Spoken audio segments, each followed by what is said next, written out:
Creeper असल में एक ऐसा खतरनाक मॉन्स्टर होता है जो हर 23 साल बाद 23 दिनों के लिए इंसानों को मारकर खाने के लिए आता है। मूवी स्टार्ट होते ही हमें यही बताया जाता है कि 23 सालों बाद एक मॉन्स्टर 23 दिनों के लिए दोबारा जाग गया है और आज 22वां दिन है। इसी दिन हम एक छोटे लड़के को देखते हैं जो कि अपने फादर के खेतों में स्ट्रॉ मैन लगा रहा होता है और तभी हम उसके फादर को देखते हैं जिसका नाम जैक होता है, जो उसे कह रहे होते हैं कि वो जल्दी से अपने काम को वाइंड अप कर ले। उनका एक डॉग भी होता है जो किसी को देखकर मुसलसल भौंक रहा था। वहीं पर उस छोटे बच्चे का बड़ा भाई भी होता है। अपने फादर के ऑर्डर के मुताबिक वो छोटा लड़का खेतों में स्ट्रॉ मैन ठीक से लगाने के लिए जाता है। वहीं पर उस लड़के को एक स्ट्रॉ मैन नजर आता है जो कि काफी बड़ा और अजीब लग रहा था और उसे वो बड़े गौर से देख रहा था। वो लड़का जब उस स्ट्रॉ मैन के थोड़ा करीब जाता है तब वो देखता है कि उसके पंजे मूव कर रहे हैं, जिसे देखकर वो काफी डर जाता है और फौरन वहाँ से अपने फादर और भाई की तरफ भागता है। और तभी वो स्ट्रॉ मैन अपनी जगह से उड़ जाता है और उस लड़के को फॉलो करने लगता है। असल में वो कोई स्ट्रॉ मैन नहीं होता बल्कि वो क्रीपर होता है जो कि अपने शिकार के लिए निकला था। वो लड़का चिल्लाते हुए अपने फादर और भाई को बुला रहा होता है। उसके चिल्लाने की आवाज सुनकर उसके फादर एक गन लेते हैं और उसका भाई दोनों खेतों की तरफ भागते हैं। खेतों में जाकर वो देखते हैं कि कोई अजीब सा क्रीचर उसे लेकर भाग रहा है और वो बच्चा भी खुद को आजाद करने की कोशिश कर रहा है। लेकिन देखते ही देखते क्रीपर उस लड़के को लेकर आसमान की तरफ उड़ जाता है और उसके फादर और भाई देखते ही रह जाते हैं और कुछ भी नहीं कर पाते। नेक्स्ट डे हम एक स्कूल बस को देखते हैं जिसमें काफी ज्यादा स्टूडेंट्स बैठे हुए थे। उनमें हम एक लड़के को देखते हैं जिसका नाम स्कॉट होता है, जो सबसे लास्ट में बैठा होता है और वो किसी बात को लेकर अपसेट होता है। तभी अचानक से बस का एक टायर पंक्चर हो जाता है जिससे मैनेजमेंट को काफी परेशानी का सामना करना पड़ता है क्योंकि वो रोड सिटी और मेन रोड से काफी दूर था और सुनसान भी था। और मुसीबत की बात ये थी कि वहाँ पर सिग्नल्स नहीं आ रहे थे। ड्राइवर जब पंचर टायर को चेक करती है तब वो देखती है कि उसमें नुकीला तेज धार वाला हथियार घुसा हुआ है। इस हथियार का नाम शूरिकेन या थ्रोइंग स्टार होता है। उसी हथियार के ऊपर इन्हें एक इंसानी दांत भी मिलता है। बस में रेडियो पर एक न्यूज चल रही होती है जिसमें बताया जाता है कि एक चर्च में से तकरीबन 300 के करीब डेड बॉडीज की स्केलेटन्स मिले हैं और वो डेड बॉडी 200 सालों से ज्यादा पुरानी है। ये न्यूज सुनकर वो सब लोग काफी चौंक जाते हैं और डर भी जाते हैं कि आखिर इतनी पुरानी डेड बॉडी। तभी वहाँ पर ड्राइवर आती है और वॉकी टॉकी की मदद से हेल्प मंगवाने की कोशिश करती है, लेकिन आगे से उसे कोई रिस्पॉन्स नहीं मिलता। 3 स्टूडेंट्स कुछ दूरी पर स्मोक कर रही होती हैं और तभी वहाँ पर एक कोच आ जाता है जो उन्हें ऐसा करता देख लेता है और वो फौरन अपनी सिगरेट छुपा लेती है। अब क्योंकि कोच को पता था कि वो स्मोक कर रही है तब वो सिर्फ ये कहता है कि स्मोक से कैंसर हो जाता है और ये कहकर वो वहाँ से चला जाता है। इतनी ही देर में वो ड्राइवर वहाँ पर आती है और उनके साथ मिलकर स्मोक करने लगती है। कुछ देर बाद ड्राइवर डिसाइड करती है कि वो स्पेयर टायर्स को यूज करके अपने सफर पर आगे बढ़ेंगे और आहिस्ता आहिस्ता करके अपनी मंजिल तक पहुंच जाएंगे। तब सब लोग दोबारा बस में आ जाते हैं और इसके बाद वो लोग वहाँ से निकल पड़ते हैं। दूसरी तरफ हम जैक को देखते हैं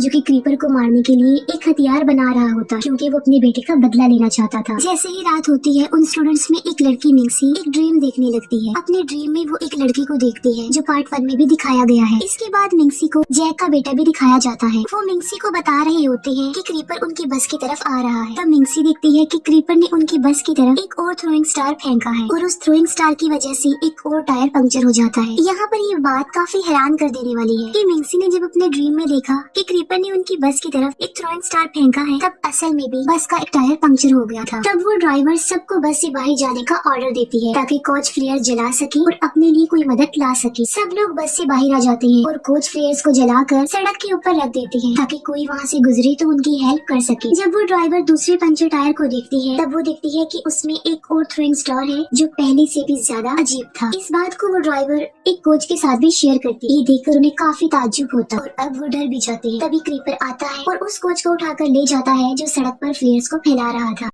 तब किसी को भी कोई समझ नहीं आती कि आखिर ये क्या हुआ। तब ड्राइवर और कोच सब स्टूडेंट्स को बस में जाने के लिए कहते हैं और सब के सब बस में चले जाते हैं। फिर क्रीपर दोबारा आता है और वो ड्राइवर को भी ले जाता है। उन स्टूडेंट्स में से एक लड़का ये देख लेता है और वो काफी डर जाता है और जब कोच उस लड़के से पूछता है तब वो बताता है कि कोई उड़ने वाला क्रिएचर ले गया। तब कोई भी उसकी बात पर बिलीव करने को तैयार नहीं था कि आखिर कोई कैसे किसी को उड़ाकर आसमान में ले जा सकता। जिस पर वो कहता है कि ये कोई अपने पास से बनाई गई कहानी नहीं है बल्कि ये नजारा उसने अपनी आंखों से देखा। उसकी ये बात सुनकर उस बस में हलचल मच जाती है, लेकिन कोच सबको रिलैक्स करने की कोशिश करता है और तभी क्रीपर आकर उस कोच को भी पकड़ लेता है और उसे अपने साथ ले जाने लगता है। कुछ स्टूडेंट्स उसे बचाने की कोशिश करते हैं लेकिन नाकाम रहते हैं और क्रीपर उसे उड़ाकर ले जाता है। अपनी आंखों के सामने ये सब होता देखकर वो सब स्टूडेंट्स काफी ज्यादा डर जाते हैं और बस को अंदर से लॉक कर लेते हैं। क्रीपर फिर से आ जाता है और वो बस के बाहर से उन सबको घूरने लगता है और वहाँ से चला जाता है। मिंक्सी फिर से गिर जाती है और अब उसकी आईज बिल्कुल व्हाइट हो गई थी। मिंक्सी फिर फिर से एक ड्रीम देखती है जहाँ वो खेतों में एक स्ट्रॉ मैन को देखती है जो असल में क्रीपर था। और वहीं पर वो दोबारा से पार्ट 1 वाले लड़के को देखती है जो कि कुछ गुनगुना रहा होता। तब मिंगसी उससे पूछती है कि वो क्या कर रहा। तब वो कहता है कि 23 साल बाद 23 दिनों के लिए वो खाने के लिए जागता है। मिंगसी पूछती है कि वो क्या खाने के लिए जागता है। तब वो लड़का इस बात पर रिप्लाई करता है कि वो हम इंसानों को खाने के लिए जागता है। और तभी मिंगसी होश में आ जाती है और वो सबको अपने ख्वाब के बारे में बताती है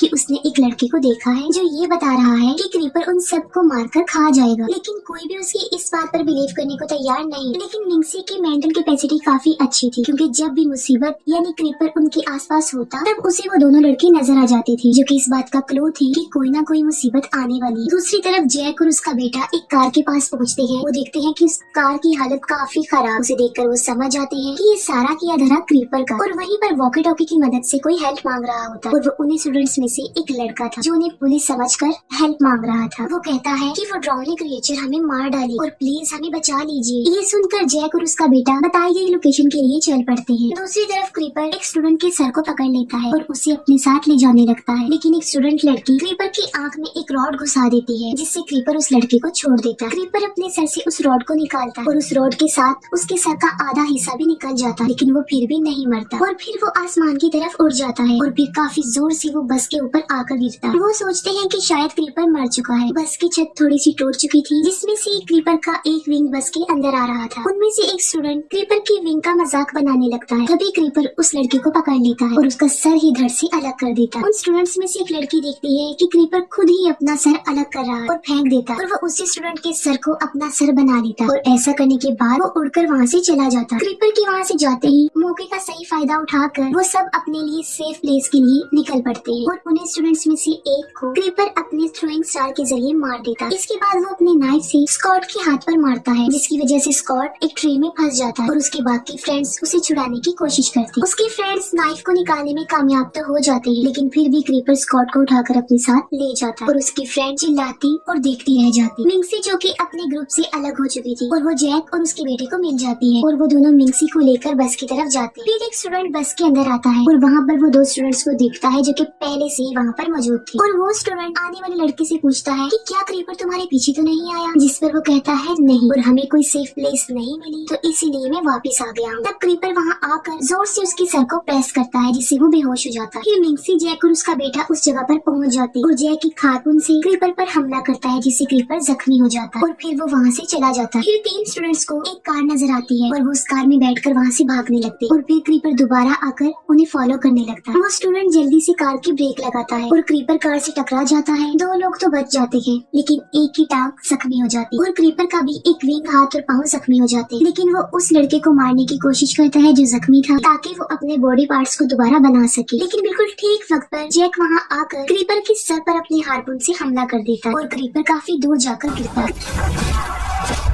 क्रीपर हार्पून को अपने सर से निकालने की काफी कोशिश करता है। फिर जैक आकर काफी बार क्रीपर के ऊपर रॉड से वार करता क्योंकि वो अपने बेटे की मौत का बदला लेना चाहते थे। लेकिन इसके बावजूद भी क्रीपर मरता नहीं बल्कि सो जाता क्योंकि आज 23वां दिन था और पूरे 23 दिन कंप्लीट हो गए थे। तब मिंगसी ने बताती है कि 23 सालों बाद ये दोबारा उठ जाएगा और ये अभी तक मरा नहीं है। फिर हमें दोबारा 23 साल बाद का सीन दिखाया जाता है जहाँ पर कुछ स्टूडेंट्स जैक के घर पर आते हैं क्रीपर को देखने के लिए। लेकिन वहाँ पर क्रीपर का सिर्फ स्केलेटन होता। तभी हम जैक को देखते हैं जो कि अब काफी बूढ़ा हो चुका था और 3 दिन बाद क्रीपर ने दोबारा जागना था और जैक उसका इंतजार कर रहा है कि जैसे ही क्रीपर दोबारा जिंदा होगा वो फिर से उसे अपनी हार्पून से मार डाले। और इसके साथ ही ये मूवी यहीं पर एंड हो जाती है।